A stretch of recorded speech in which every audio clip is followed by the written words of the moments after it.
You're surrounded by people. Everyone is laughing, talking, connecting, and you're just thinking, when can I leave? Why does being with people leave you exhausted if you aren't shy or anxious? Why do you feel relief when canceling plans instead of loneliness?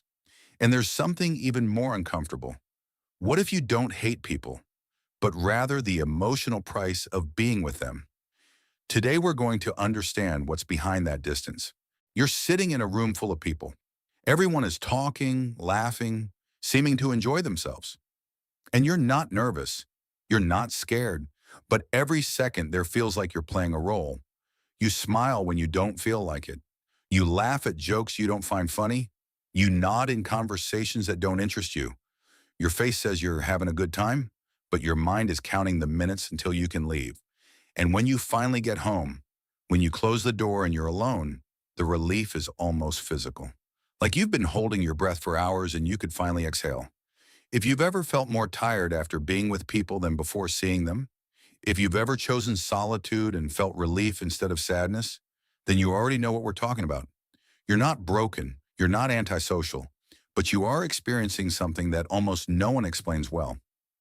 Maybe you've been called cold or distant when you were simply being silent. Maybe someone asked you why you're so hard to get to know, and you didn't know how to explain that opening up involves lowering walls that took you years to build. Maybe you canceled plans while feeling guilty, but upon sending the message you felt immediate peace. Maybe you look at a notification on your phone and think you don't have the energy to respond. And at some point you've even wondered if you simply hate people. But the truth is different. You don't hate people. You hate what being with people costs you. The energy, the performance, the constant negotiation between who you are and who you're expected to be. And when you understand why this happens, everything changes. Most people who feel exhausted by social interaction today didn't start out hating people. They started like all children, open, trusting, wanting to connect. But at some point, something changed. Maybe you grew up in a house where moods were unpredictable, where you didn't know if the same behavior would get you a hug or a shout. You learned to read the room before entering, to observe clenched jaws, tones of voice slightly higher than normal. You learned that to survive, you had to make yourself small, stay quiet, go unnoticed. Or maybe your home wasn't chaotic, but cold. Emotions weren't discussed. Vulnerability was seen as weakness. Crying was an exaggeration. Asking for comfort was being a burden. You learned that the safest thing was to take care of yourself alone. That expressing your needs was too much. That showing what you felt could be turned against you. In both cases, the central message was the same. People are safer when kept at a distance. The psychoanalyst Donald Winnicott called this the false self. It's the version of you that learns to please, to adapt, to act, because the authentic self doesn't feel safe enough to exist. When a child's real emotions are repeatedly invalidated, that child learns to show up in a way that guarantees acceptance.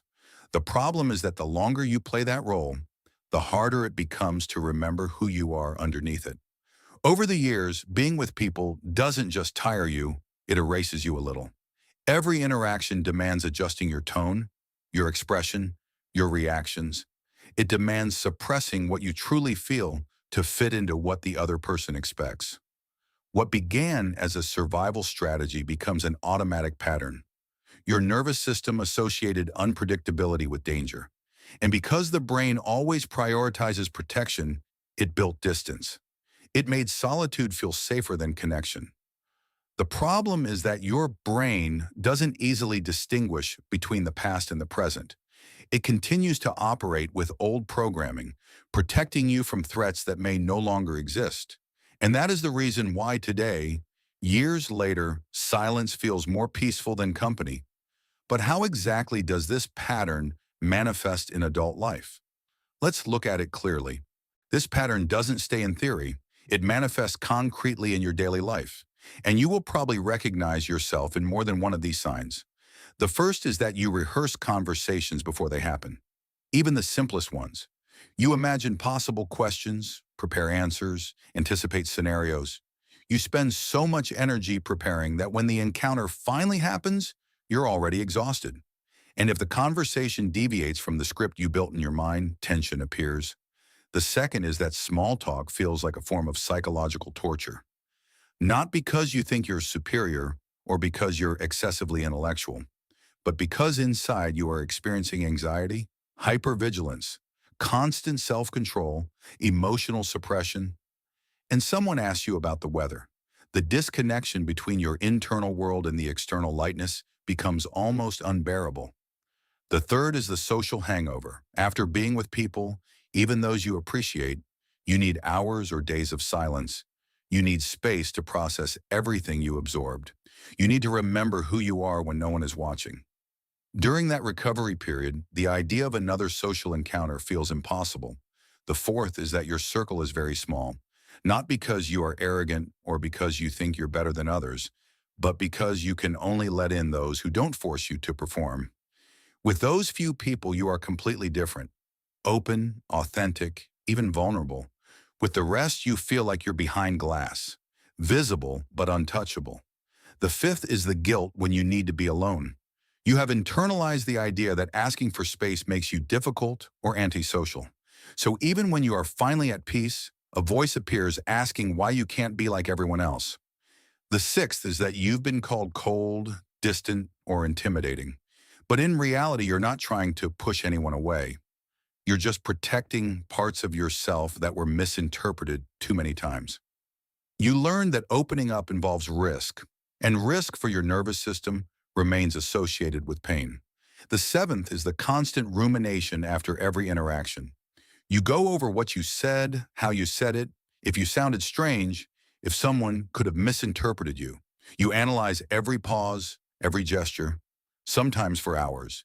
If you recognize yourself in several of these signs, you are not alone. Many people carry the same weight in silence. And this is where it gets even more interesting. This isn't just psychological, it's also biological. What you feel isn't just an emotional story, it also has a clear neurological basis. People who get exhausted easily in social contexts tend to have what researchers call a highly sensitive nervous system. The amygdala, which acts as the threat detection center, tends to be more reactive. The insula, responsible for processing emotional awareness, is usually more active. That means you don't just perceive the emotions of others, you absorb them. If someone in the room is anxious, your body registers that anxiety as if it were its own. If someone is frustrated, your nervous system responds even before a word is spoken. This phenomenon is known as emotional contagion, and for some people it is not optional. Added to this is an especially active prefrontal cortex, the region responsible for analysis, anticipation, and social regulation.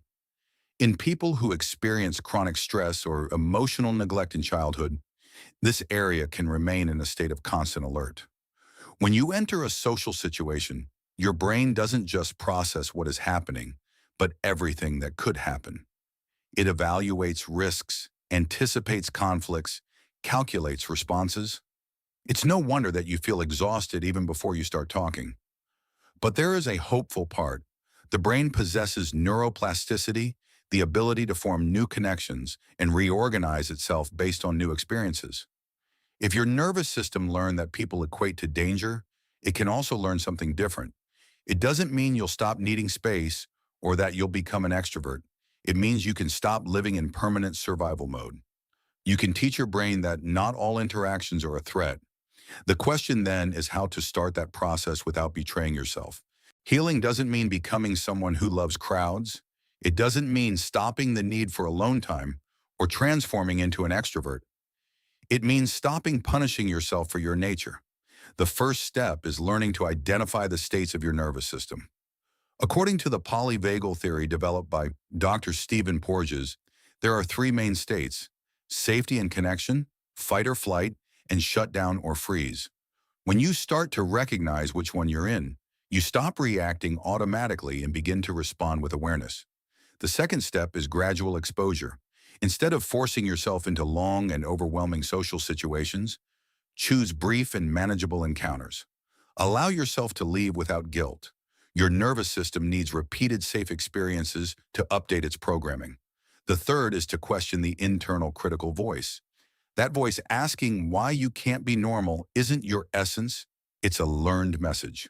When it appears, ask yourself where it comes from and answer it with the same compassion you would offer a friend. The fourth is to write with radical honesty, without censorship, without trying to sound correct. Reconnecting with what you truly feel is essential after years of prioritizing others' emotions. And the fifth is to look for the right people, even if they are few.